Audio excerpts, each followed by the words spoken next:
আচ্ছা, আজকের আমাদের যে ক্লাসটা হবে, আমরা ক্লাসের ফাঁকে একটা গুগল শিট শেয়ার করবো আর কি। হ্যাঁ, ক্লাসের হয়তো যখন আমি শেষ করবো তখন থেকে আধা ঘন্টা পর্যন্ত লাইভ থাকবে ওই ফর্মটা। দেন ওই ফর্মে আপনারা জাস্ট শুধু হচ্ছে নাম, মোবাইল নাম্বার এবং মেইলটা আপনারা হচ্ছে শেয়ার করবেন আমার সাথে। তো যারা এই মেইলটা দেবেন আমি তাদের এই মেইলে শুধু নোটটা দেবো আর কি। তো আমরা হচ্ছে জেনে আসলাম যে টিসিপি হচ্ছে কানেকশন ওরিয়েন্টেড প্রোটোকল, অর্থাৎ মূলত নেটওয়ার্কিং এর ক্ষেত্রে ডেটা কমিউনিকেশনের জন্য আমরা টিসিপি আইপি প্রোটোকল ইউজ করি, এবং টিসিপি আইপি প্রোটোকল ডেটাটা ট্রান্সমিট করার আগে সে কানেকশনটাকে ফিক্স করে যে কানেকশনটা সাকসেসফুল হয়েছে কিনা, দেন ডাটা পাঠায়। এই জন্য একে কানেকশন ওরিয়েন্টেড বলি। অর্থাৎ একটা হোস্ট যদি এ হয় এবং একটা হোস্ট যদি বি হয়, তো এ চাচ্ছে এ থেকে কিছু ডাটা বি তে পাঠাবে। ঠিক আছে, কিছু ডাটা বি তে পাঠাবে। তো আমরা জানি টিসিপি একটা আছে ইউডিপি এবং ধরে নিলাম টিসিপি, এই দুটোই আমি বোঝাচ্ছি আপনাদেরকে। তো ইউডিপি করবে কি, যদি আমার এই এ এবং বির মধ্যে যদি ইউডিপি প্রোটোকল কাজ করে, তাহলে ইউডিপির ক্ষেত্রে সরাসরি এই ডাটাটা এ থেকে বি তে যাবে। কানেকশন থাকলেও বা না থাকলেও, ধরেন এখান থেকে শুরু করে যদি কানেকশন ব্রেক হয়, সে এখান থেকে এই ডাটা ভ্যানিশ হয়ে গেল। বাট টিসিপির ক্ষেত্রে কি হবে, সে ডাটা পাঠানোর আগে এই দুজনের মধ্যে কমিউনিকেশন এস্টাবলিশ করবে। এই তিনটা লেয়ারে কমিউনিকেশন এস্টাবলিশ করবে, দেন ডাটাটা পাঠাবে। এই তিনটা লেয়ারে যে কমিউনিকেশন এস্টাবলিশ করলো, এটাকে আমরা বলি টিসিপি হ্যান্ডশেক বা থ্রি ওয়ে হ্যান্ডশেক। এই দুইটা নামে পরিচিত এই টপিকটা, এবং খুবই গুরুত্বপূর্ণ, বিশেষ করে ব্যাংকের পরীক্ষায় এটা আসে। তো এই তিনটা আসলে কিভাবে কাজ করে, তো এই থিওরিটা আপনারা পড়ে নেবেন। আমি যা শুধু একটা ফিগার থেকে দেখাচ্ছি। এই যে এখানে একটা ফিগার আছে, দেখেন। তো স্যার স্ক্রিনটা দেখা যাচ্ছে না। স্ক্রিন দেখা যাচ্ছে না? স্যার দেখা যাচ্ছে স্যার, ওনার এন্ড থেকে কোনো প্রবলেম হতে। আচ্ছা, দেখেন একটু কাইন্ডলি চেক দেন, চেক দিলে হয়তো বুঝতে পারবেন। তো এখানে হোস্ট এক্স আর এখানে হচ্ছে সার্ভার। তো হোস্ট এক্স চাচ্ছে সার্ভারের সাথে অ্যাক্সেস করবে। যদি এটা ইউডিপি হতো তাহলে সরাসরি ডাটা ট্রান্সমিট করে দিত, বাট টিসিপি যেহেতু, সেক্ষেত্রে আমি বলে আসলাম যে সে তিনটা প্রসেস ফলো করবে বা তিনটা স্টেপ ফলো করবে। ফার্স্ট স্টেপটা হচ্ছে কি, হোস্ট এই সার্ভারের সাথে কমিউনিকেট করার জন্য সে র্যান্ডমলি একটা সিনক্রোনাইজেশন নাম্বার 4321 এরকম একটা নাম্বার জেনারেট করবে, এবং এই নাম্বারের একটা প্যাকেট সে বা সিকোয়েন্স সে সার্ভারকে দিয়ে দেবে। তো সার্ভার এই সিকোয়েন্সটা পাওয়ার পর যদি সার্ভার চায় যে না, এই আমি হচ্ছে এই হোস্ট এক্স এর সাথে কমিউনিকেট করতে পারবো, তাহলে ঠিক ওই সিনক্রোনাইজেশন নাম্বারের সাথে এক যোগ করে একটা অ্যাকনলেজমেন্ট পাঠাবে সে দ্বিতীয় স্টেপে, এবং সেই সাথে সার্ভার নিজের একটা সিনক্রোনাইজেশন নাম্বার সে জেনারেট করবে। এই যে 5501 এটা হচ্ছে তার নিজস্ব সিনক্রোনাইজ নাম্বার, এবং অ্যাকনলেজমেন্টটা হবে হচ্ছে হোস্টের যে নাম্বারটা পাঠাইছে তার সঙ্গে এক যোগ করে পাঠাবে। তো এইটা আসলে ধ্রুব মান আর কি। হ্যাঁ, 4321 এটা যে ফিক্স তা না, আপনি যে কোনো 4 ডিজিট একটা নাম্বার ধরে নেবেন। বাট হচ্ছে হোস্ট থেকে যে সিনক্রোনাইজেশন নাম্বার যাবে, অ্যাকনলেজমেন্টের ক্ষেত্রে তার এক বাড়িয়ে দিয়ে সেই নাম্বারটা আপনার অ্যাকনলেজমেন্টে এখানে লিখবেন, এবং এর একটা র্যান্ডম সার্ভারের একটা র্যান্ডম সিনক্রোনাইজেশন নাম্বারটা আপনারা 4 ডিজিটে লিখে এইভাবে সেকেন্ড স্টেপের তীরের মধ্যে এখানে দিয়ে দিবেন। দেন যখন দেখলো কি যে হোস্ট হচ্ছে আমার এই সিনক্রোনাইজেশনের অ্যাকনলেজমেন্ট রিসিভ করতে পারছে, অর্থাৎ এই যে 4322 এটা রিসিভ করতে পারছে, দেন সে কি করবে, ওই সার্ভারের যে সিনক্রোনাইজেশন নাম্বার দিয়েছিল তার সঙ্গে একযোগ করে অ্যাকনলেজমেন্ট সে কি করবে, সার্ভারকে পাঠিয়ে দেবে। তো যখন সার্ভার তার পাঠিয়ে দেওয়া সিনক্রোনাইজেশন নাম্বারের পরবর্তী নাম্বারটা রিসিভ করবে, তখন সে তাদের মধ্যে একটা কানেকশন এস্টাবলিশ করবে, যেটাকে টু ওয়ে কানেকশন বলে। এবং এই কানেকশনটাই হবে হচ্ছে কানেকশন ওরিয়েন্টেড। এবং এই তিনটা স্টেপের কাজ হয় বিধায় আমরা টিসিপি আইপি প্রোটোকলকে কানেকশন ওরিয়েন্টেড প্রোটোকল বলে থাকি। এখন কোশ্চিন যদি কখনো হয়ে থাকে যে কানেকশন ওরিয়েন্টেড প্রোটোকল কাকে বলে, এটা কি বলতে পারবেন? 5 যে আছে, এই 5 দ্বারা বোঝাচ্ছে কি, দেখুন, ব্যাকবোন সেগমেন্ট। ব্যাকবোন সেগমেন্ট বলতে এটাকে যদি আমরা একটা নেটওয়ার্ক ধরি, তাহলে এই নেটওয়ার্কটা সে বাহিরের এক্সটার্নাল নেটওয়ার্কের সাথে যে কমিউনিকেট করবে তার একটা ব্যাকবোন আছে। ধরে নেন এই নেটওয়ার্কটা এখানে একটা নেটওয়ার্কের সাথে কমিউনিকেট করবে, ঠিক আছে? তাহলে এই দুইটার মধ্যে যে কমিউনিকেশনটা থাকে এটাকে আমরা ব্যাকবোন বলি। তো এই 5 দ্বারা বোঝা যাচ্ছে ঠিক এইরকম ব্যাকবোন সেগমেন্ট। আচ্ছা, এরপর 4 যেটা বোঝায়, এই 4 কে দ্বারাই আমরা রিপিটার বোঝাই। রিপিটার অর্থাৎ এই যে নেটওয়ার্ক থাকলে এই নেটওয়ার্কটা কি হবে, একটা রিপিটার অথবা রাউটার বলতে পারেন, অর্থাৎ নেটওয়ার্ক কানেক্টিভিটি ডিভাইস যেটা থাকবে এটাকে বোঝাই। এবং এইটা হবে হচ্ছে 4টা। এটা কিন্তু সর্বোচ্চ, সর্বোচ্চ বলতে এক্সাক্ট আর কি, হ্যাঁ, কমও না বেশিও না। 5টা হতে হবে এই ব্যাকবোন, 4টা হতে হবে রিপিটার, এবং 3টা হতে হবে কি, যে প্রত্যেকটা নেটওয়ার্কের ক্ষেত্রে সর্বোচ্চ 3টা নোড বা 3টা সেগমেন্ট। তো এই প্রসেস ফলো করে যে নেটওয়ার্কগুলো তৈরি হয় আমরা তাদেরকে বলি হচ্ছে 543 থাম্বস রুলস ফলো করে নেটওয়ার্কটা ক্রিয়েট হলো। সবাই কি ক্লিয়ার? সুব্রত দাদা ক্লিয়ার? জি স্যার, মোটামুটি মানে আমি বুঝতেছি না আমার এন্ড থেকে নেটওয়ার্কের প্রবলেম নাকি আপনার এন্ড থেকে। তো মানে কিছু কথা ভেঙে ভেঙে আসতেছে, যার কারণে আমার একটু আচ্ছা, বাকি একজন বলেন তো, আপনারা কি ইন্টারাপ্ট পাচ্ছেন?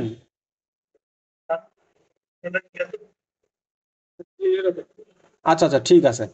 তো এই ফিগারটা দেখে আপনারা, আমি যেভাবে বললাম এভাবে ছোট্ট করে নোট করে রাখবেন, অথবা যদি ফিগার দেখে পড়তে পারেন আমি যেটা বোঝালাম এইভাবে আপনারা হচ্ছে অল্প একটু নোট করে রাখবেন। এই কোশ্চেনটা অনেক সময় ইম্পর্টেন্ট, অনেক সময় আসে আর কি। তবে আগে আসতো, আর এখন রিসেন্ট দেখা যায় না। এই কোশ্চেনটা অনেক আগে আসতো, 2-3 বছর আগে এই কোশ্চেনটা মাঝে মাঝে বিশেষ করে বুয়েটে আসতো আর কি। তো এখন দেখা যায় না। তো আমরা হচ্ছে গত ক্লাসের এই 2টা টপিক বাকি ছিল। তো আপাতত আমরা হচ্ছে কম্পিউটার নেটওয়ার্কের থিওরি পার্ট মোটামুটি এইটুকুই পড়বো। এর সঙ্গে কিছু আমরা ফুল ফর্ম পড়বো, অর্থাৎ ফুল মিনিং, যেমন হচ্ছে ওএস পিএফ এর মানে কি, অথবা রিফ এর মানে কি, ঠিক আছে, এই টাইপের। তারপরে ওয়াইফাই এর ফুল মিনিং কি, এই টাইপের জিনিসগুলো আমি নোট আকারে দিয়ে দেবো আপনাদেরকে মেইলে আর কি। হ্যাঁ, এই ফুল ফর্মগুলো পড়বেন, কারণ এই ফুল ফর্মগুলো আসলে যেহেতু এমসিকিউ থাকবে পরীক্ষা, এই পরীক্ষার মধ্যে ফুল ফর্ম আসতে পারে, অথবা 3টা থেকে 4টা ফুল ফর্ম দিয়ে বলতে পারে যে এগুলোর ফুল মিনিং লেখুন, অথবা টিকা লিখুন, এই টাইপের কিছু আসতে পারে আর কি। এগুলো আমি আপনাদেরকে নোটে দিয়ে দেবো, এগুলো আমি এখানে দেখালাম না আর কি। হ্যাঁ, যেহেতু আমাদের সময় কম, এই জন্য আমরা চাচ্ছি যে সরাসরি টেলিকমিউনিকেশনে চলে যাবো আর কি। তো নেটওয়ার্কিং এর ব্যবহারিক যে পার্টটা সেটা হচ্ছে আইপি অ্যাড্রেসিং। তো আমরা আজ থেকে হচ্ছে কম্পিউটার নেটওয়ার্কের ব্যবহারিক পার্টে চলে যাব। তো এই টপিককে আমরা বলতেছি হচ্ছে অ্যাড্রেসিং। তো আমরা জানি যে নিক কার্ড বলে একটা কার্ড কম্পিউটারে থাকে, যেটা না থাকলে আমরা কম্পিউটারের মাধ্যমে নেটওয়ার্ক অথবা ইন্টারনেট চালাতে পারি না। এই নিকের ফুল মিনিং কি, নেটওয়ার্ক ইন্টারফেস কার্ড, নিক কার্ড, অথবা আমরা দোকানে গেলে নেটওয়ার্ক কার্ড বলে বা নেটওয়ার্ক অ্যাডাপ্টার বোঝায় আর কি। এটা অনেক সময় মাদারবোর্ডের ওপর থাকে, অথবা এক্সটার্নাল পোর্ট দিয়ে লাগানো যায়, অথবা বর্তমানে ইউএসবি নিক কার্ড পাওয়া যায়, ঠিক আছে? তো এই নিক কার্ডটা মূলত ওএসআই মডেলের ডাটা লিঙ্ক লেয়ারে কাজ করে থাকে। এটা ইম্পর্টেন্ট এমসিকিউ এর জন্য। নিক কার্ড ওএসআই মডেলের ডাটা লিঙ্ক লেয়ারে কাজ করে থাকে। এখন আমরা কম্পিউটার নেটওয়ার্কের ক্ষেত্রে যে অ্যাড্রেসিংগুলো ব্যবহার করি, এই অ্যাড্রেসিং মতো হচ্ছে 4 ধরনের। সেটা একটা হচ্ছে physical addressing, logical addressing, port addressing এবং স্পেসিফিক অ্যাড্রেসিং। সবাই ক্লিয়ার? জি স্যার। আচ্ছা, নেটওয়ার্ক অ্যাড্রেসিং এর মধ্যে হচ্ছে আমরা এই 4টা প্রকার জানি। এখন আমরা প্রত্যেকটা স্টেপ বাই স্টেপ দেখবো। তো প্রথমে দেখে আসি ফিজিক্যাল অ্যাড্রেসিংটা কি। ফিজিক্যাল অ্যাড্রেসিং বলতে আমরা যে ম্যাক অ্যাড্রেস বোঝাই, অর্থাৎ একটা পিসির যে ম্যাক অ্যাড্রেস থাকে, অথবা একটা মোবাইলের যে ম্যাক অ্যাড্রেস থাকে, অথবা আইএমইআই নাম্বারের করসপন্ডিংয়ে প্রত্যেকটার ম্যাক অ্যাড্রেস থাকে। অর্থাৎ একটা আইএমইআই নাম্বারটা যেমন একটা মোবাইলকে ইউনিকলি আইডেন্টিফাই করে, তেমনি একটা কম্পিউটারকে ইউনিকলি আইডেন্টিফাই করার জন্য ম্যাক অ্যাড্রেস ব্যবহৃত হয়ে থাকে। তবে এই ম্যাক অ্যাড্রেস কিন্তু প্রসেসরে থাকে না, এই ম্যাক অ্যাড্রেস থাকে হচ্ছে নিক কার্ডে। যে সকল মাদারবোর্ডের বিল্ট ইন নিক কার্ড থাকে তাদের ম্যাক অ্যাড্রেস কখনো চেঞ্জ করা যায় না। কিন্তু যদি এক্সটার্নাল নিক থাকে তাহলে তাদের ম্যাক অ্যাড্রেস চেঞ্জ করা যায়। সবাই ক্লিয়ার? আচ্ছা, ম্যাক অ্যাড্রেসটা হচ্ছে 48 বিটের, যে 48 বিটটা 8টা বিট নিয়ে 6টা বাইট বা 6টা অক্টেট থাকে। তো আমরা ম্যাক অ্যাড্রেস কিভাবে লিখি, ক্লোন দিয়ে লিখি। ক্লোন দিয়ে হচ্ছে 6টা বাইট লিখবো। এখানে দেখেন 1 2 3 4 5 6 এবং প্রত্যেকটা কি 8 বিট করে, কিন্তু এখানে প্রত্যেকটা হচ্ছে 8 বিট করে, অর্থাৎ এটাকে যদি আমরা বিটে কনভার্ট করে লিখতে চাই সেক্ষেত্রে আমরা লিখতাম এভাবে, এই 07কে লিখতাম কিভাবে 00 এরপরে 0 এইভাবে লিখে কোলন দিতাম। দেন আবার এখানে 01, তো এটাকে আমরা 8 বিটে লিখবো এইভাবে, এইভাবে লিখতাম। এখন বললেন তো আপনার দেখি 4B কে আমরা কিভাবে লিখবো? স্যার আমি আপনার সে যে স্ক্রিনটা দেখতে পাচ্ছি না, বাকিরা কি দেখতে পাচ্ছেন? জি স্যার, এখন দেখা যাচ্ছে স্যার। এটা দেখেন ওটা হয়তো বা স্ক্রোলের সমস্যা হচ্ছে, মানে আপনি স্ক্রিনটা না দেখে হয়তো জয়েন মেম্বার দেখতেছেন, এরকম একটা কিছু হতে পারে আর কি। একটু ইয়ে করেন, টাচ করে এদিক ওদিক মুভ করে দেখতে পারেন। স্যার এখন ঠিক আছে স্যার। আচ্ছা ভাই বলেন তো আপনারা যে কেউ একজন যে 4B কে আমরা কিভাবে লিখবো? যদি আমি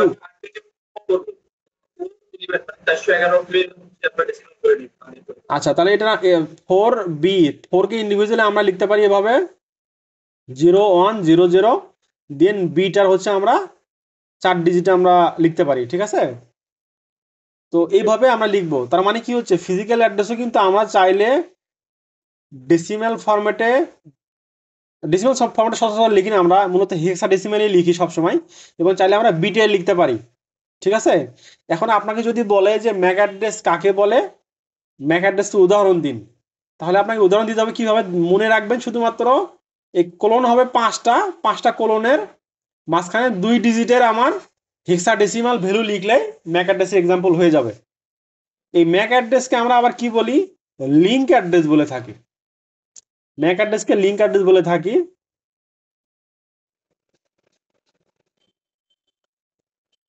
আচ্ছা, এই ম্যাক অ্যাড্রেস আমরা কখনো চেঞ্জ করতে পারি না, এখানে এটাই বলা হয়েছে Mac address can not be changed.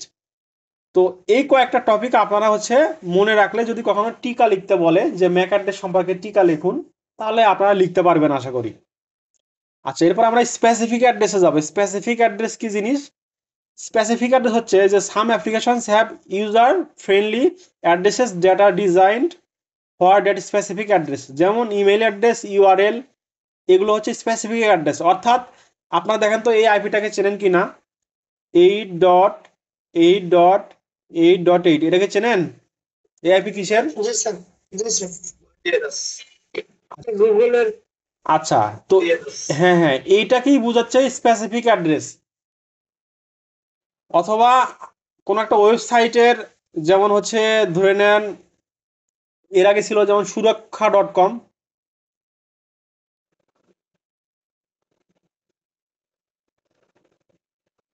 সুরক্ষা.com এটা একটা স্পেসিফিক অ্যাড্রেস। তার মানে প্রত্যেকটা ওয়েবসাইটের লিঙ্ক গুলো হচ্ছে আমাদের স্পেসিফিক অ্যাড্রেস। সবাই ক্লিয়ার? জি স্যার।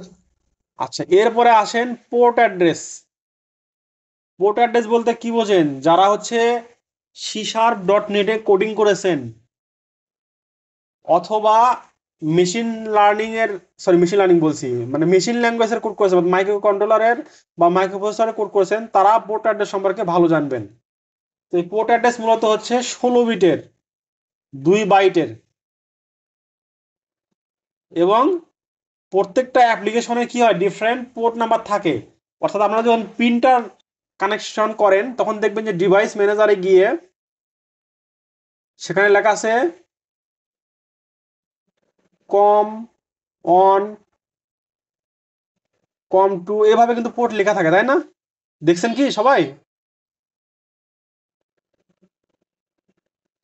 তো এইগুলোকে আমরা পোর্ট অ্যাড্রেস বলি, এইগুলোকে আমরা পোর্ট অ্যাড্রেস বলি। তো এরপরে আমরা যাব লজিক্যাল অ্যাড্রেস। এই লজিক্যাল অ্যাড্রেসটার মূলত সংক্ষিপ্ত রূপ হচ্ছে আইপি অ্যাড্রেস, যেটা আমরা নেটওয়ার্কে ব্যবহার করে থাকি, এবং এটাই মূলত আসলে আমাদের আসল খেলা। হ্যাঁ, এটা নিয়ে আমরা আসলে অনেক কিছু দেখব। তো লজিক্যাল অ্যাড্রেসটা কি? এটা হচ্ছে ইউনিভার্সাল কমিউনিকেশন এস্টাবলিশ করে, এবং এই অ্যাড্রেসটা চেঞ্জেবল। আমরা দেখেছি যে এক এক নেটওয়ার্কে এক এক রকম আইপি ইউজ করা হয়, এই জন্য এই অ্যাড্রেসটা আমাদের হচ্ছে চেঞ্জেবল অ্যাড্রেস। দেখেন পোর্ট অ্যাড্রেস কিন্তু কি হয়, চেঞ্জ হয় কি, এটা ডিভাইস ওয়াইজ চেঞ্জ হয়, বাট আমরা যে 4টা অ্যাড্রেস পরে আসলাম এর মধ্যে এটা ফিক্সড, এটাও ফিক্সড, এটাও ফিক্সড, বাট এটা হচ্ছে কি কমপ্লিটলি ফিক্সড না, ঠিক আছে? কিন্তু লজিক্যাল অ্যাড্রেসটা এটা হচ্ছে ভেরিয়েবল অ্যাড্রেস। তো এটুকু কি ক্লিয়ার সবাই? জি স্যার। অমি ভাইয়া, অমি আছেন? অমি শুনতে পাচ্ছেন?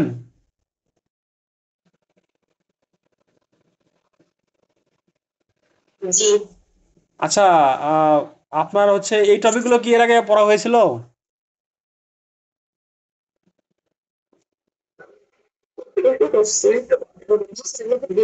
ডিপ্লোমাতে পড়েছিলাম। আচ্ছা, তো পড়লে ভালো, যারা পড়েন নাই তারা এগুলো খুব সুন্দর করে নোট ডাউন করে নেবেন, কারণ এগুলো কিন্তু আসলে আহ, খুবই ইম্পর্টেন্ট আর কি আমাদের জন্য, এবং এগুলো আসলে প্রিপারেশন নেওয়ার প্রয়োজন নাই, এগুলো সবসময় যেন মাথায় রাখবেন, এগুলো কিন্তু পড়ার কিছুই নাই, জাস্ট একবার রিভিউ করবেন। আপনাকে যেন এগুলো পরীক্ষার আগের দিনে যেন এগুলো পড়তে না হয়, এইভাবে আপনারা বুঝে বুঝে দেখবেন, কারণ পরীক্ষার আগে পড়ার প্রয়োজন হলে তাহলে তো আসলে হইলো না, বেসিক বুঝলেন না। তো এরপরে হচ্ছে আমরা যে পোর্ট অ্যাড্রেস পরে আসলাম, তো এইখানে হচ্ছে আসল খেলা। দেখেন, পোর্ট অ্যাড্রেস কিন্তু প্রত্যেকটা প্রোটোকলের পোর্ট অ্যাড্রেস আছে। তো এইটা হচ্ছে এমসিকিউ আসে, এটা এমসিকিউ খুবই গুরুত্বপূর্ণ। এইচটিটিপির পোর্ট অ্যাড্রেস হচ্ছে 80 বা 40, এইটা খুবই গুরুত্বপূর্ণ, এই যে এটা। এফটিপিও গুরুত্বপূর্ণ। তো এখানে যেগুলো দেয়া আছে এসএমটিপি গুরুত্বপূর্ণ, মানে আমি অ্যাকচুয়ালি হচ্ছে নোট করেছিলাম যে সময়, সেই সময় দেখছিলাম যে এইগুলোই আসলে ঘুরে ঘুরে আসে, এগুলো তো হিউজ প্রোটোকল আছে এবং প্রোটোকলের প্রত্যেকটা ইন্ডিভিজুয়াল পোর্ট অ্যাড্রেস আছে। তো এত কিছু আমি পড়ছিলাম না, আমি তার শুধু এই কটা পড়ছিলাম, দেখছিলাম যে এর মধ্যে কমন আসে আশা করি। এবং এখানে দেখেন, এই যে এর আগে আমরা পড়ে এসেছি কোন একটা ক্লাসে, এই যে এসএমটিপি হচ্ছে মেইল সার্ভার ইউজ করার জন্য ব্যবহৃত হয়ে থাকে। তারপরে পপ 3 হচ্ছে আপনার কি মেইলের ইনকামিং মেইল চেক করার জন্য হয়ে থাকে। এবং আমরা ডিএনএস সার্ভার যেটা দেখি আমরা, ডোমেইন নেম স্পেস বা ডোমেইন নেম সিস্টেম, এটার পোর্ট অ্যাড্রেস খুবই গুরুত্বপূর্ণ, এটাকে আমরা 53 জানি পোর্ট অ্যাড্রেসটা। তারপরে টেলনেটের পোর্ট অ্যাড্রেস কি, এটা হচ্ছে 23। অনেক সময় কিন্তু 5 মার্কেট দিয়ে দিতে পারে যে এই পাঁচ, যে কোনো 5টার নাম দেবে, এগুলো পোর্ট অ্যাড্রেসের নাম লিখুন বা পোর্ট অ্যাড্রেস কত লিখুন, এইভাবে কিন্তু কোশ্চেনগুলো আসতে পারে। তো এই পোর্ট অ্যাড্রেসটা আবার দুই ধরনের হয়ে থাকে, একটা হচ্ছে ওয়েল নোন পোর্ট অ্যাড্রেস এবং হচ্ছে আননোন পোর্ট অ্যাড্রেস। যে পোর্ট অ্যাড্রেস নাম্বারগুলো 0 থেকে 1023 পর্যন্ত, এগুলোকে আমরা ওয়েল নোন পোর্ট অ্যাড্রেস বলি। তাহলে একজন বলেন যে রিপ, এটা কি ওয়েল নোন পোর্ট অ্যাড্রেস নাকি হচ্ছে আননোন পোর্ট অ্যাড্রেস? হ্যাঁ, এটা কিন্তু ওয়েল নোন পোর্ট অ্যাড্রেস, তার মানে হচ্ছে পরীক্ষায় যদি এসে থাকে তাহলে এই ওয়েল নোন পোর্ট অ্যাড্রেস গুলোই আসবে। আর আননোন পোর্ট অ্যাড্রেস গুলো হচ্ছে এইটা। এখন এটা কিভাবে আননোন পোর্ট অ্যাড্রেস হলো দেখেন, এইটা এই জন্য হয়েছে, এই যে আমরা অনেক সময় কিছু কিছু লোকাল সার্ভার, যেমন আমাদের, আমি সবাই জানি না জানি না, আমি আসলে নেসকোতে জব করি। তো নেসকোর আমাদের হচ্ছে লোকাল যে সার্ভার আছে, এই সার্ভারের শেষে পোর্ট অ্যাড্রেস হচ্ছে 8081, ঠিক আছে? এটা হচ্ছে আননোন পোর্ট অ্যাড্রেস, কোন একটা ইউআরএল এর শেষে কোলন দিয়ে এরকম পোর্ট অ্যাড্রেস থাকে। এবার ঠিক একইভাবে বিভিন্ন প্রতিষ্ঠানের স্পেসিফিক এই যে আননোন পোর্টের মধ্যে থেকে কোন একটা পোর্ট অ্যাড্রেস ইউজ হয়ে থাকে। এই জন্য দেখবেন যে প্রাইভেট কোম্পানির পোর্ট অ্যাড্রেস গুলো অবশ্যই 1023-এর উপরে হইতে হয়। কি কে যেন কিছু বলতে চাচ্ছেন? অ্যাড্রেস শেষে 655 এটা রেঞ্জ বুঝাইছি, আমি রেঞ্জ বুঝাইছি, অর্থাৎ 1024 থেকে শুরু করে, এটা হচ্ছে রেঞ্জ, ইন বিটুইন বলতে পারেন আর কি। হ্যাঁ, এর মধ্যে যে কোনো সংখ্যাটা আননোন পোর্ট অ্যাড্রেস হতে পারে। স্যার আমি দেখছি কি 6553 দেন আরো কিছু সংখ্যা আছে কি শেষে? না না, সংখ্যা নাই এখানে, এটা এটা লিখছি আমি হচ্ছে 1024 থেকে 65,535, এটা মূলত ধরে নিতে পারেন আপনার হচ্ছে ডেটা টাইপের যে রেঞ্জ আমরা আমরা পড়বো। আচ্ছা, আমাদের এই ক্লাসে নাই এইটা আর কি। এটা তো, এটা তো, হ্যাঁ হ্যাঁ, এর ভিতরে যেটা পাই আমরা। এবং এটা তো খুবই আমাদের সিএসসির জন্য কিন্তু খুবই ইম্পর্টেন্ট একটা সংখ্যা, এটা হ্যাঁ খুবই মজার একটা সংখ্যা, অনেক জায়গায় কিন্তু এই জিনিসটা আমাদেরকে লিখতে হয়। তো এতটুকু কি সবাই ক্লিয়ার? বিষয় করতে গেলে তো হচ্ছে আমরা নিজেরাই বসাইতে পারি। যেমন একটা যদি আর প্রত্যেকটা কম্পিউটার হ্যাঁ হ্যাঁ হ্যাঁ হ্যাঁ, এটা এটা আমরা নিজেরা লিখতে পারি, অথবা ওই যে যখন আমরা হচ্ছে জ্যাম সার্ভার ইউজ করি না, সেই সময় দেখবেন যে অনেকগুলো পোর্ট অ্যাড্রেস চলে আসে আর কি, সেগুলো দেখবেন এর মধ্যে থেকে আসবে। তখন হচ্ছে আমরা এইভাবে নিজেরা সিলেক্ট দেব যে হ্যাঁ আমার হ্যাঁ হ্যাঁ এখানে হ্যাঁ হ্যাঁ হ্যাঁ, ওখানে দেখবেন আপনি যারা জ্যাম সার্ভারে কাজ করেন তারা দেখবেন যে এইটার মধ্যে কোনো একটা বসা যায়, দেখবেন কাজ করবে না। না না, হ্যাঁ এটা তো ফিক্স সবার জন্য, এটা কার কার জন্য করা আছে এটা অলরেডি বলা আছে। হ্যাঁ হ্যাঁ হ্যাঁ, এটা কিন্তু খুবই ইম্পর্টেন্ট একটা জিনিস ভাই, বুঝছেন? আমাদের কম্পিউটার সায়েন্সের যারা পড়ি আসলে আমরা আসলে অনেকে জানি না এই বিষয়টা। এটা খুবই ইম্পর্টেন্ট একটা টপিক, অনেক সময় এই ভাইভাতে জিনিসগুলো অনেক সময় ডিসকাস করে আর কি, বুঝছেন? যদি হঠাৎ করে দেখা গেল যে তার মস্তিষ্ক যদি এদিকে চলে আসে, দেখা গেল এগুলো নিয়ে আলোচনা করবে। এগুলো বেসিকগুলো আসলে জানা দরকার সবারই আমাদের। তো আমরা আইপি অ্যাড্রেসিং এ যাচ্ছি। আমরা জানি স্যার কোড অ্যাড্রেস গুলো কি আপনার সেটা থাকবে নাকি আমরা তুলে নিব? না, পোর্ট অ্যাড্রেস এই কয়েকটা পড়লে হবে, এমসিকিউ আসলে এইগুলোই আসবে আর কি। হ্যাঁ, আমি তো এটা দিয়ে দেবো আপনাদেরকে, পোর্ট অ্যাড্রেস এগুলো পড়লে হয়ে যাবে আর কি, ঠিক আছে? এর বাইরে পাওয়ার দরকার নাই। তা আমার তো 1024টা পড়ানো আমার তো ধৈর্যও নাই, প্লাস আমি মনেও রাখতে পারবো না। কথা হচ্ছে যে আমি এই কটা বললাম, পরে আমি 5টার মধ্যে যে আমি 4টা বাই ক্ষতি কি আছে আমার? জি স্যার। ঠিক আছে, তবে আমি দেখে এসেছি যে মানে আমার আমার জীবদ্দশায় আমি দেখেছি যে আমার এর মধ্যে আমি কোশ্চিন কমন পাইছি আর কি। হ্যাঁ, এর বাইরে আসলে প্রয়োজন হয় না সচরাচর। আচ্ছা, এখন দেখবো আমরা আইপি অ্যাড্রেস। স্যার আপনি হ্যাঁ হ্যাঁ, আমি সেটাই দেবো, যে এখন যেটা দেখাচ্ছি আমি সেটা আপনাদেরকে দিয়ে দেবো আর কি। হুম। আচ্ছা, এখন আসলে হচ্ছে আইপি অ্যাড্রেস। আইপি অ্যাড্রেস মধ্যে দুই ধরনের, একটা IPv4, IPv6। IPv4 32 bit, IPv6 হচ্ছে 128 বিট, এগুলো কমন জিনিস। এবং আইপি অ্যাড্রেস মূলত হচ্ছে তিন ভাবে প্রকাশ করা যায়, একটা হচ্ছে ডটেড ডেসিমাল আকারে, ডটেড বাইনারি আকারে এবং ডটেড হেক্সাডেসিমাল আকারে। ক্লিয়ার সবাই? এই কোশ্চেনগুলো কিন্তু আসতে পারে অনেক সময়, দিয়ে দেবে যে আপনি হচ্ছে, আমরা তো সবসময় যে এইভাবে পড়ে আসছি যে 192.168.1.1। আর যদি আপনাকে বলে যে হেক্সাডেসিমাল পদ্ধতিতে ক্লাস, সরি হেক্সাডেসিমাল ফরম্যাটে ক্লাস ডি এর একটা আইপি লিখুন, দেখেন আপনি কিন্তু কোনো বইয়ে পড়েন না এই জিনিসটা, বাট এই বেসিকটা যদি জানতেন তাহলে কিন্তু আপনার লিখে আসার কথা, তাই না? জি স্যার। তো এইটা জাস্ট একটু মনে রাখবেন আর কি, যে কিভাবে আসলে ডেসিমাল আকারে রিপ্রেজেন্ট হচ্ছে, কিভাবে বাইনারি আকারে রিপ্রেজেন্ট হচ্ছে এবং কিভাবে হেক্সাডেসিমাল আকারে রিপ্রেজেন্ট হচ্ছে। তার মানে আমরা আইপি অ্যাড্রেস কয় ভাবে রিপ্রেজেন্ট করতে পারি? সুন্দরভাবে। 3 ভাবে রিপ্রেজেন্ট করতে পারি। তো এরপরে দেখেন আইপি অ্যাড্রেসের মূলত তো কটা অংশ থাকে? 2টা অংশ থাকে, তাই না? একটা হচ্ছে নেটওয়ার্ক পোর্শন, একটা হচ্ছে হোস্ট পোর্শন। এটা এটা এইটুকুই শুধু জেনে রাখেন, আমরা পরে দেখতেছি আর কি এই বিষয়টা। তো IPv4 যেটা আছে, এটা হচ্ছে আমরা কি জেনে আসলাম, 32 বিট, 4টা অক্টেট থাকে। এবং এই IPv4 দিয়ে আমরা কতগুলো পিসি কে আমরা নেটওয়ার্কে কানেক্ট করতে পারবো, অথবা কতগুলো আইপি দিতে পারবো? 4.3 বিলিয়ন। তো এইটা মূলত আসলে মানে এতগুলো পিসিতে আমরা কানেক্ট করতে পারবো আর কি। হ্যাঁ, তো আলটিমেটলি বর্তমান বাংলাদেশে লাইভ পিসির সংখ্যা মনে হয় এর কাছাকাছি চলে আসতেছে আর কি, এই জন্য কিন্তু IPv6টার ব্যবহার শুরু হয়ে গেছে। সবাই কি ক্লিয়ার এই টপিকটা, এই বিষয়টা? জি স্যার। জি ভাই।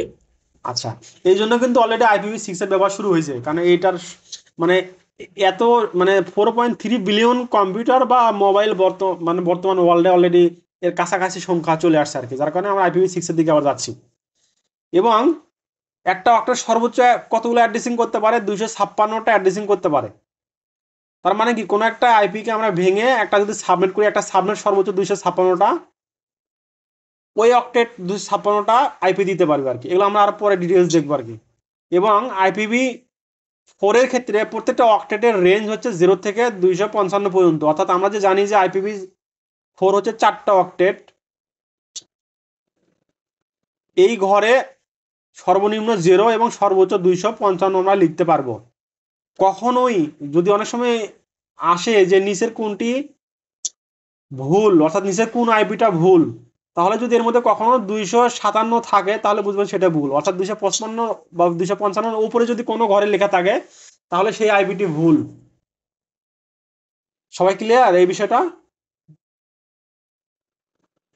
জি ভাই। জি স্যার। আচ্ছা, আমি কিন্তু একটু বেসিক থেকে বলতেছি, কি জন্য ভাই? কারণ এখানে আমাদের এই ক্লাসে এমন অনেকে থাকতে পারে যারা আসলে এই বিষয়গুলো খুব বেশি এক্সপার্ট না, আমি তাদেরকে বেস করে কিন্তু মূলত আমি স্টেপ বাই স্টেপ আগাচ্ছি।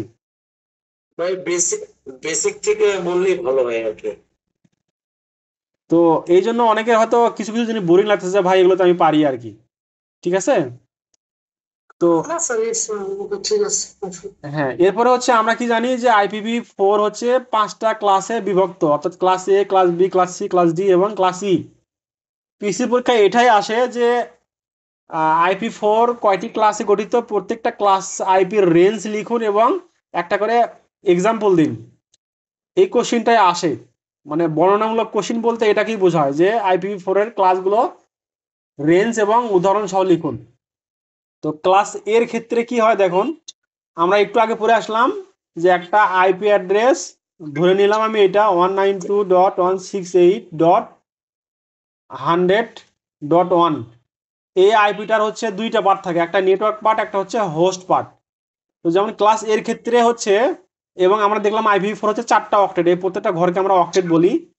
ক্লাস এর ক্ষেত্রে প্রথম যে অক্টেটটা সেটাকে আমরা নেটওয়ার্ক পার্ট বলবো, এবং বাকি যে 3টা অক্টেট আছে ডান দিকের এগুলোকে আমরা হোস্ট পার্ট বলবো। তাহলে আইপি রেঞ্জটা কত হবে এই ক্লাসের ক্ষেত্রে? ক্লাসের ক্ষেত্রে এই যে আপনার প্রথম যে অক্টেটটা আছে নেটওয়ার্ক পার্টটা, এই নেটওয়ার্ক পার্টটা 0 থেকে 127 পর্যন্ত যদি থাকে সেটাকে আমরা ক্লাস এর আইপি বলবো, 0 থেকে 127 পর্যন্ত। এরপরে এইগুলোতে যা কিছু হইতে পারে, অর্থাৎ এখানে যদি আমি ধরে নিলাম 1 আছে, এরপরে এখানে কি 000 এটা হতে পারে। তাহলে অনেক সময় পরীক্ষা যদি আসে যেরকম যে 1.0.0.0, এটা কোন ক্লাসের আইপি বলেন তো? ক্লাসে হ্যাঁ, এটা ক্লাস এর আইপি। কেন ক্লাস এর আইপি? আমরা জানি যে ক্লাস এর ক্ষেত্রে আমরা এগুলোকে কিছু দেখবো না, আমরা দেখবো শুধু প্রথম অক্টেটটা। এই প্রথম অক্টেটটা 0 থেকে 127 মধ্যে কোনো সংখ্যা আছে কিনা, তাহলে সেটা ক্লাস এ। এইটুকু ক্লিয়ার। তো এখানে এটাই বোঝানো হয়েছে আর কি। এবং 0-র বাইনারি 8টা সংখ্যা হচ্ছে এটা, এবং 127-এর বাইনারি হচ্ছে যে এইটা। এই জিনিসটা মনে রাখবেন আর কি, এই বাইনারিটা মনে রাখা লাগবে আর কি। বাইনারিটা মনে রাখলে পরবর্তীতে সাবনেটের ক্ষেত্রে অনেক গুরুত্বপূর্ণ মানে হেল্প দিবে আর কি। এটা এই বাইনারিটা মনে রাখবেন এই প্রত্যেকটা ঘরের। ক্লাস এ তে আমাদের কি হবে যে কতগুলো হোস্ট আমরা জেনারেট করতে পারবো যদি আমরা কোনো সাবনেট না করি। যদি ধরে নেই যে কি ক্লাস এর ক্ষেত্রে একটাই নেটওয়ার্ক, সেক্ষেত্রে একটা নেটওয়ার্কে কতগুলো পিসি ইউজ করা যাবে? সর্বোচ্চ 2^-2 এতগুলো হোস্ট। এই 24 আমরা কই পাইলাম? এই যে শেষের যে হোস্ট বিট 3টা অক্টেট, 3×8 = 24, এই 24টা, এবং আমরা 2 বিয়োগ করতেছি। 2 বিয়োগ করে আমরা কি বুঝালাম? ভ্যালিড হোস্টকে বুঝালাম। যদি বলো টোটাল কতগুলো হোস্ট, তাহলে 2^24 হইতো। যদি বলে যে ক্লাস এতে কতগুলো হোস্ট ভ্যালিড হোস্ট হবে, তাহলে 2^24 - 2। এবং ক্লাস এতে আমার কতগুলো নেটওয়ার্ক হবে যদি আমি সাবনেট করি, তাহলে এই যে নেটওয়ার্ক বিট হচ্ছে প্রথম অক্টেটে 8টা বিট আছে, তাহলে 2^7 - 2 এটা হচ্ছে আমাদের ভ্যালিড বা অ্যাভেলেবল নেটওয়ার্ক। তো এখানে এইটুকুই আপাতত মনে রাখেন। তো এইভাবে আপনারা প্রত্যেকটা ক্লাস পড়বেন। আমি এখানে সারাংশ দিয়ে রাখছি এখানে প্রত্যেকটা ক্লাসের। যে কোশ্চেনটা আসে যে ক্লাসের বর্ণনাগুলো লিখুন, অথবা ক্লাসের রেঞ্জ সহ একটা করে এক্সাম্পল দেন। তো ক্লাস এর ক্ষেত্রে প্রথম অক্টেটের রেঞ্জ হচ্ছে 0 থেকে 127। ক্লাস বি এর ক্ষেত্রে প্রথম অক্টেটের রেঞ্জ হচ্ছে 128 থেকে 191। এবং এই যে এইখানে নেটওয়ার্কের ঘর কি হবে, ক্লাস এর ক্ষেত্রে প্রথমটা নেটওয়ার্ক অক্টেট, বাকিগুলো হোস্ট অক্টেট। বির ক্ষেত্রে 2টা নেটওয়ার্ক অক্টেট, 2টা হোস্ট অক্টেট। ক্লাস সির ক্ষেত্রে প্রথম 3টা নেটওয়ার্ক অক্টেট, শেষের একটা হোস্ট অক্টেট। এবং এই যে এইখানে যে যেটা লেখাটা দেখাচ্ছে, যে এখন এই যে বিটগুলো যে দেওয়া আছে, এটার মধ্যে হচ্ছে প্রথম যে ঘরটা আছে সেই ঘরের বিটটাকে আমি এখানে বোঝাইছি। অর্থাৎ যে আইপ্যাড যদি আমরা যেমন এখানে এই এক্সাম্পল দ্বারা বুঝলাম কিভাবে, যে যদি 126 হয় তাহলে এটা ক্লাস এ, যদি 193 হয় তাহলে কি কোন ক্লাস বলেন তো দেখি?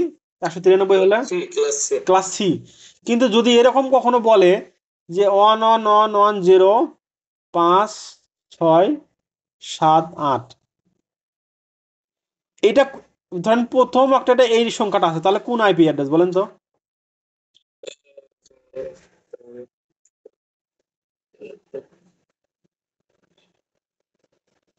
বলেন, যে কেউ বলেন। 10, 2, 4, 8, 16, 30। আচ্ছা, এটা কি কেউ পারবেন বলেন? এটা এসব দেখি। আচ্ছা এটা হচ্ছে ক্লাস তে, এই যে এই ক্লাসে আর কি, হ্যাঁ এই শেষের এই ক্লাসে। আচ্ছা এটা কিভাবে, এই যে এখানে যে ফিগারটা দেয়া আছে দেখেন, এইটা অর্থাৎ এই যে প্রথম আপনার হচ্ছে 127 আমরা বাইনারি দেখে আসলাম না এখানে, এই যে এখানে 127 বাইনারি দেখে আসলাম। 127-এর যদি আমি 8 বিটে রিপ্রেজেন্ট করি তাহলে কি হয়, প্রথমে 0 আসে, ঠিক আছে। এই জন্য আমি এখানে পুরোটা লিখি নাই, অ্যাকচুয়ালি এখানে লেখা লাগতো এইভাবে লেখা লাগতো যে সর্বোচ্চ এইটা, বুঝছেন, এইভাবে। ঠিক একইভাবে বির ক্ষেত্রে তাই, বির ক্ষেত্রে দেখুন এখানে সর্বোচ্চ হচ্ছে এইটা। সবাই কি বুঝতে পারছেন বিষয়টা? ভাই বুঝতে পারছি। তো এইটাই একটু আপনাদের নিজেরা যেভাবে মনে রাখতে পারেন সেইভাবে এই জিনিসটা একটু মিলাই নেবেন আর কি। তা আমি এইভাবে বুঝতাম আর কি, হ্যাঁ। প্রথমটাতে 0 মানে 0, 10, তারপরে 110, এইভাবে আমি এভাবে মুখস্থ রাখতাম ক্লাসের ক্ষেত্রে। এমনিতে মনে রাখা যায়, ক্লাসের ক্ষেত্রে যদি 0 হয়, ধরেন আমি এদিকে বাদে দিলাম, এদিকে আমি ধরেন এদিকে আমি কোনো কিছু মনে রাখলাম না, তো a = 0, b = 1 0, c = 1 1 0, d = 3টা 1 0, e = 4টা 1 0, এইভাবে মনে রাখতাম, বুঝছেন। তার মানে আমি এখানে যদি শুরুতে দেখতাম কি 4টা 1 তারপরে 0, তার মানে এটা হচ্ছে ই ক্লাস। ক্লিয়ার সবাই? হ্যাঁ। আশা আসো, আশা বুঝছো?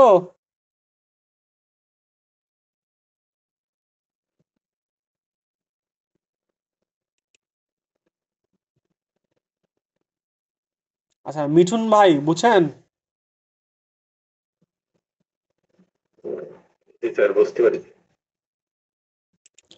তো আমরা তাহলে পরের টপিকের দিকে যাই। এই যে গুরুত্বপূর্ণ একটা কোশ্চেন দেখেন, প্রাইভেট আইপি এবং পাবলিক আইপি কাকে বলে? খুবই ইম্পর্টেন্ট। প্রাইভেট আইপি কি হয়, রাউটার যে আইপি গুলো ইস্যু করে সেগুলোকে আমরা প্রাইভেট আইপি বলি। পাবলিক আইপি কাকে বলে, আইএসপি গুলো যে আইপি গুলো দেয় সেগুলোকে আমরা পাবলিক আইপি বলি। অনেক সময় যেমন এই যে পাবলিক আইপি একটা এক্সাম্পল দেখুন, 8.8.8.8, এটা একটা পাবলিক আইপি। এই আইপি আপনি কোনো নেটওয়ার্কে ইউজ করতে পারবেন না, ঠিক আছে। এই জন্য এটা মানে গ্লোবালি ইউনিক, আর এটা হচ্ছে লোকালি ইউনিক। এই বিষয়টা বোঝেন। পাবলিক আইপি হচ্ছে গ্লোবাল, মানে সারা বিশ্বে এটা ইউনিক, ওয়ান অ্যান্ড অনলি, ঠিক আছে। আর প্রাইভেট হচ্ছে লোকাল, একটা নেটওয়ার্কের মধ্যে ইউনিক। আপনার পলিটেকনিক্যালের মধ্যে একটা প্রাইভেট আইপি, ওইটা পলিটেকনিকের মধ্যে একটাই থাকবে, পলিটেকনিকের মধ্যে একাধিক হবে না। কিন্তু যদি আপনার দুইটা জেলার পলিটেকনিক বলেন, সেখানে দুইটা কি হতে পারে, ডুপ্লিকেট হতে পারে। ক্লিয়ার সবাই?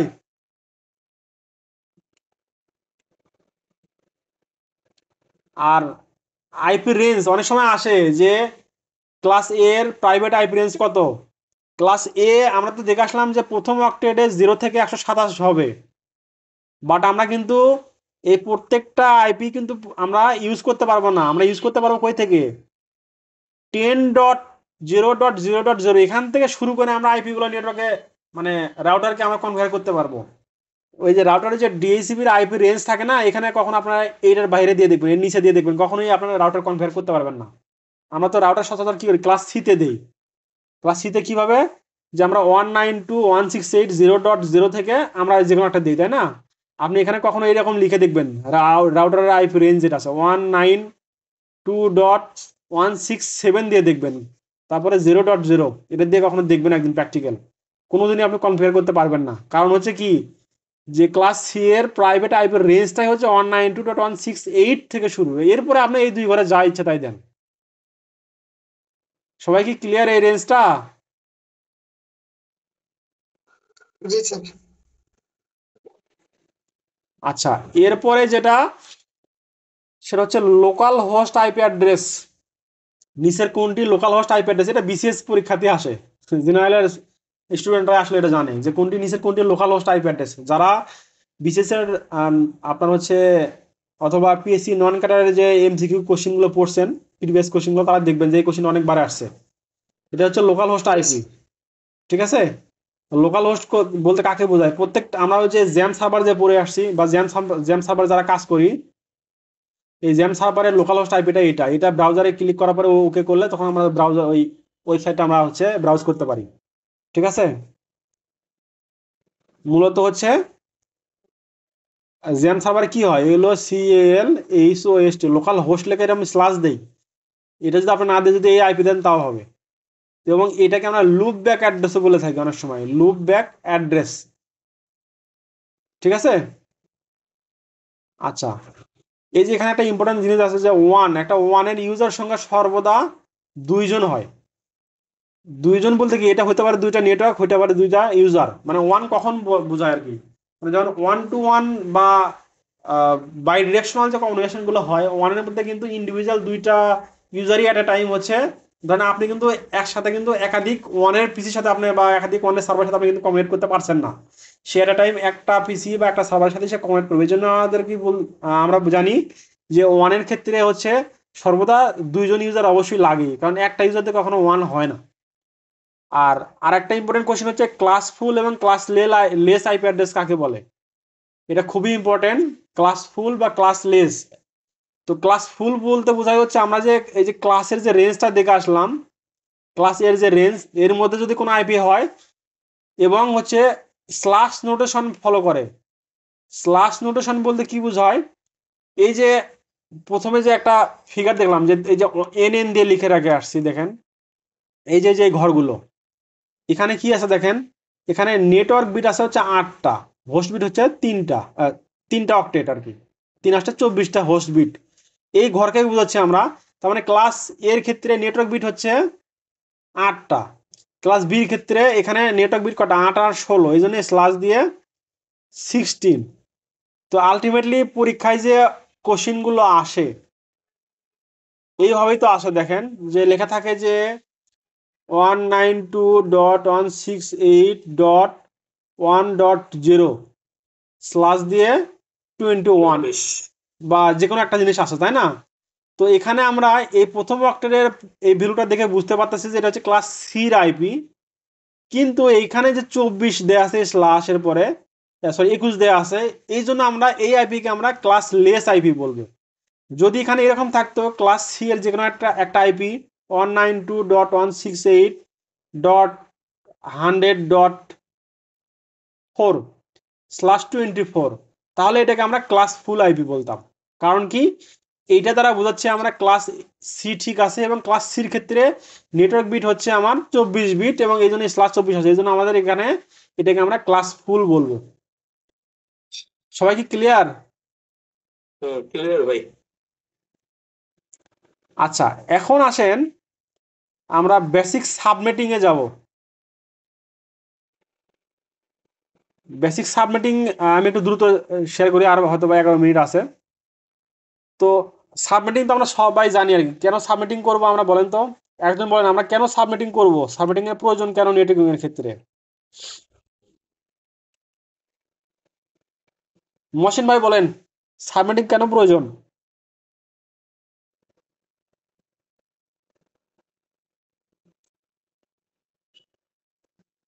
আচ্ছা, ব্যান্ডউইথের অপচয় রোধ করতে স্যার।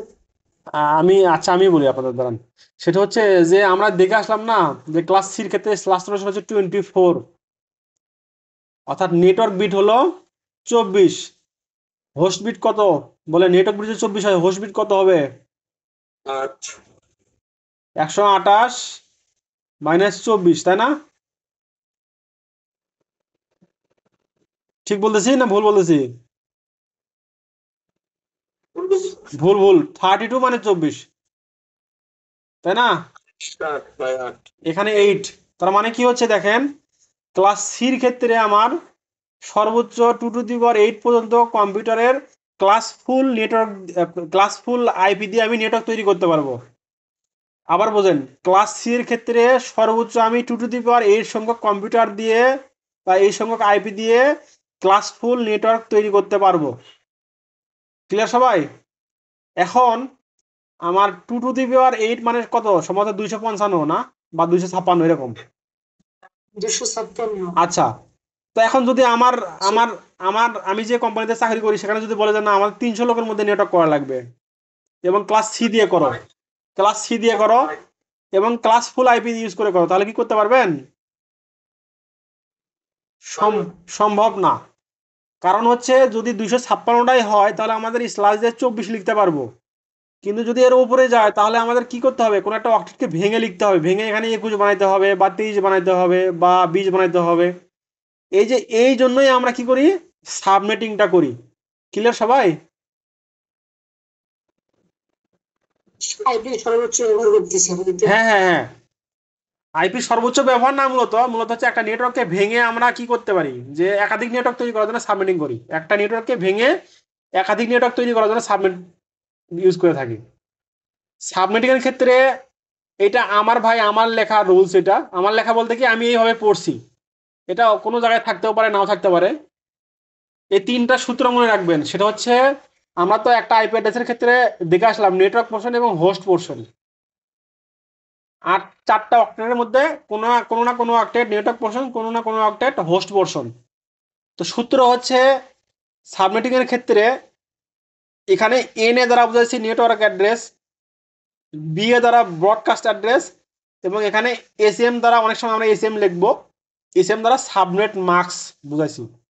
তাহলে যদি কোনো একটা আইপি দিয়ে বলে যে নেটওয়ার্ক অ্যাড্রেস কত, তো প্রথমে ওই আইপি আমরা দেখবো যে হোস্ট নেটওয়ার্ক পোর্শন এবং হোস্ট পোর্শনটা আমরা আগে বের করব। ঠিক আছে? বের করার পরে সূত্র হচ্ছে যে network portion as it is, মানে যে গিভেন আইপি দেয়া আছে, এই গিভেন আইপির মধ্যে নেটওয়ার্ক পোর্শনে যে কয় বিট দেয়া আছে সেই বিটে কোনো চেঞ্জ হবে না। এবং হোস্ট পোর্শন যে কয় বিট আছে সবগুলো আমি যদি 0 বানিয়ে দেই তাহলে সেটাকে আমরা নেটওয়ার্ক অ্যাড্রেস বলবো। ঠিক একইভাবে ব্রডকাস্ট অ্যাড্রেসের ক্ষেত্রে network portion as it is, host portion all one. এবং সাবনেট মাস্কের ক্ষেত্রে network portion all one, host portion all 0। একটু কঠিন হচ্ছে নাকি কথাগুলো? জি স্যার, আমি মাথায় কম লিখতেছি। আচ্ছা, শুধু এটা ধরে রাখেন যে নেটওয়ার্ক অ্যাড্রেস বলতে বোঝায় network portion as it is, host portion all 0। এই নেটওয়ার্ক পোর্শন আর হোস্ট পোর্শন কি, এটা তো আপনারা ক্লিয়ার নাকি?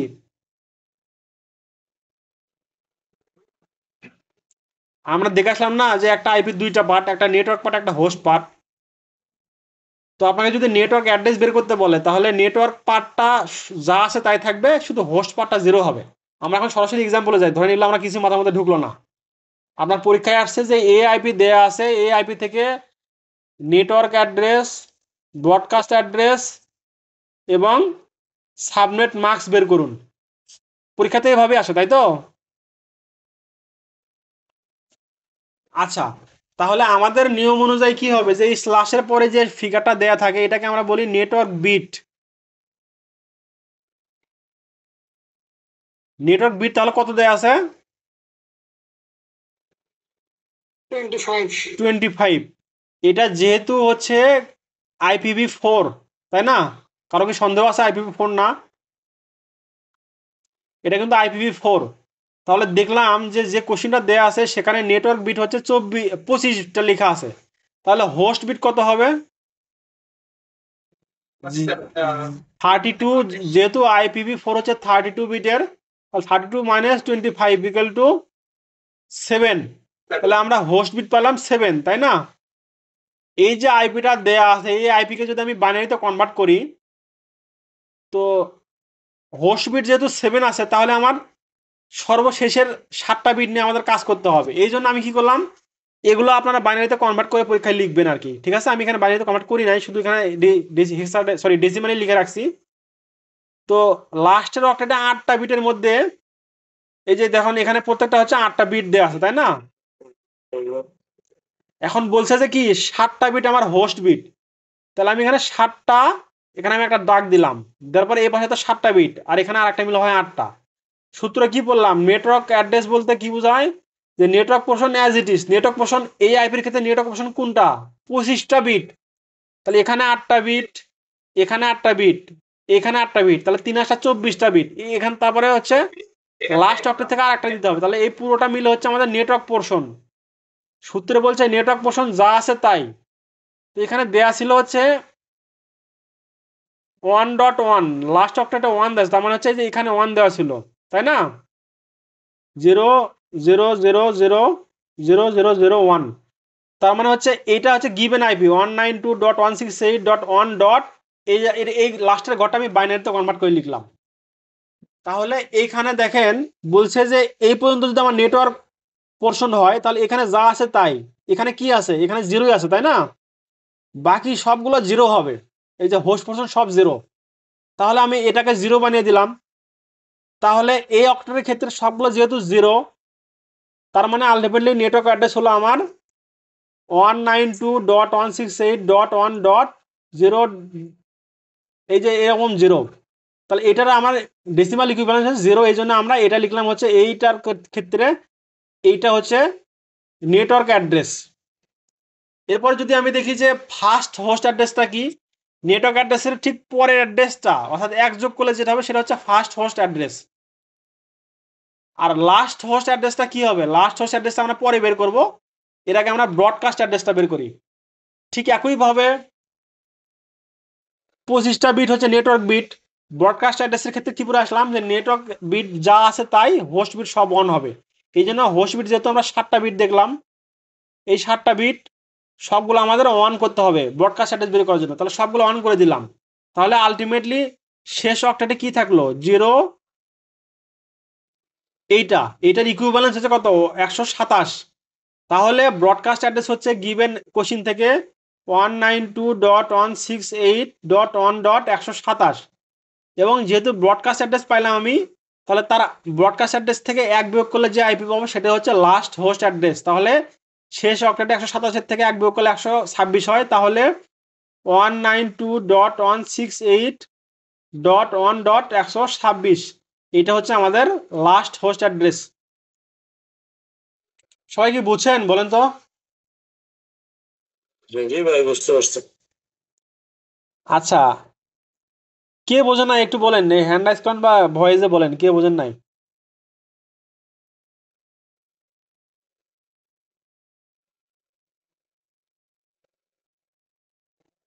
আচ্ছা, আশা করি সবাই বুঝছেন। এখন আমাদের ক্লাস আর 2 মিনিট আছে। যেটা আমি বলি, ভাই আমি বলি শোনেন, 2 মিনিট আমি শেষ করি আগে। সেটা হচ্ছে যে আমি মেসেজ, আপনাদের এই আজকের ক্লাসের যে মেসেজে একটা লিঙ্ক দিচ্ছি আপনাদেরকে, এই লিঙ্কে গিয়ে সবাই ফর্মটা ফিল আপ করে দিয়ে দিবেন। যারা মূলত ফর্মটা ফিল আপ করবেন তারা আজকের ক্লাস কন্টেন্টগুলো পাবেন। ক্লিয়ার সবাই?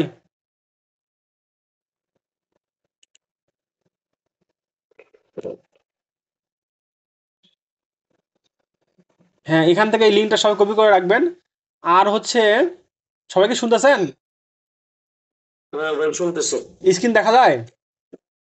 যে এই ফর্মটা তো ভাই এর আগে পূরণ করছিলাম। আরে ভাই না, এই ফর্ম আমি আজকে ক্রিয়েট করছি, তুমি একটু বেশি বোঝো রে ভাই। আচ্ছা ভাই, আমি আসলে আমি বলি আমার কথা আগে শেষ করতে দেন, টাইম টাইম শেষের দিকে। এখন কি স্ক্রিন দেখা যাচ্ছে? হ্যাঁ ভাই। আচ্ছা, আজকের ক্লাস যেহেতু এই পর্যন্তই, এরপরে আপনারা এক্সারসাইজ করবেন। এক্সারসাইজ বলতে হচ্ছে কম্পিউটার নেটওয়ার্ক পার্টটা এখানে আমরা শেষ করবো। আমরা আগামী ক্লাস থেকে বা আগামীকাল থেকে আমরা হচ্ছে বেসিক টেলিকমিউনিকেশনের ক্লাস শুরু করব। তো আপনারা সরাসরি ইউটিউবে গিয়ে এখানে সার্চ দিবেন, আমার চ্যানেল আছে, সবাই জানেন না জানি না, LITONS IT সলিউশন, হ্যাঁ, এটা লিখে সার্চ দিবেন, দিয়ে এর মধ্যে যাবেন, এখান থেকে প্লে লিস্ট খুঁজবেন। প্লে লিস্ট থেকে দেখেন এখানে কম্পিউটার নেটওয়ার্ক নামে একটা প্লে লিস্ট আছে, এই যে নেটওয়ার্কিং, দেখেন এই যে এখানে দেখতে পাচ্ছেন,